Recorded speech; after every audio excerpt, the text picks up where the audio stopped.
Bonjour à vous les chercheurs astucieux, bienvenue dans cette nouvelle vidéo du blog Ma Carrière en Main. Je suis Jeff Carlotti, spécialiste de l'orientation professionnelle et de la recherche d'emploi par le plaisir.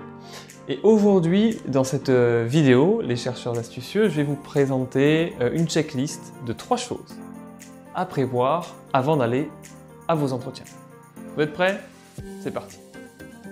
La première de ces choses, c'est de prendre de quoi écrire, c'est-à-dire une feuille, un stylo. Pourquoi ça? Parce que en prenant des notes durant l'entretien, vous allez montrer votre intérêt pour ce que vous dit votre interlocuteur. Premier effet. Ça claque, non? En plus, ça vous permet de vous concentrer sur ce qu'il vous raconte et du coup d'être beaucoup plus attentif et de retenir beaucoup plus de choses. Et ce qui est génial aussi, c'est que quand une question vous vient par rapport à ce que vous dit votre interlocuteur, vous pouvez la noter. Et ça, à la fin de l'entretien, quand on vous dit « est-ce que vous avez des questions ?» Ben, vous aurez forcément de quoi répondre. Vous aurez forcément une question et vous pourrez répondre « oui, j'en ai même une ou plusieurs. J'en ai même plusieurs. » Ok pour cette première astuce, oui? Super. Deuxième astuce, ça va être de porter des CV en couleur à l'entretien. Alors, un pour vous, bien évidemment, et aussi pour tous les autres interlocuteurs. Pourquoi? Parce que très souvent, soit il n'imprime pas, parce qu'ils sont dans un rush, ils courent partout, soit il imprime mais en noir et blanc, avec une qualité qui n'est pas forcément... Vous connaissez tous le mode économie de cartouche, du coup c'est pas forcément la bonne qualité.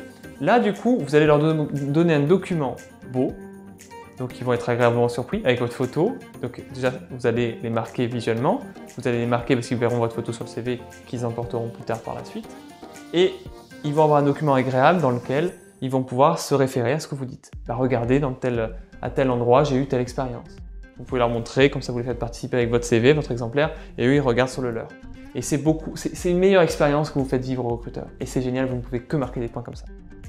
Et puis ensuite, qu'est-ce qui se passe? Le CV, il va l'emporter. Il va l'avoir, ça va être un beau CV. Il va le mettre sur son bureau, il va ressortir, il va vous voir aussi après l'entretien. Et ça, vous allez pouvoir le marquer.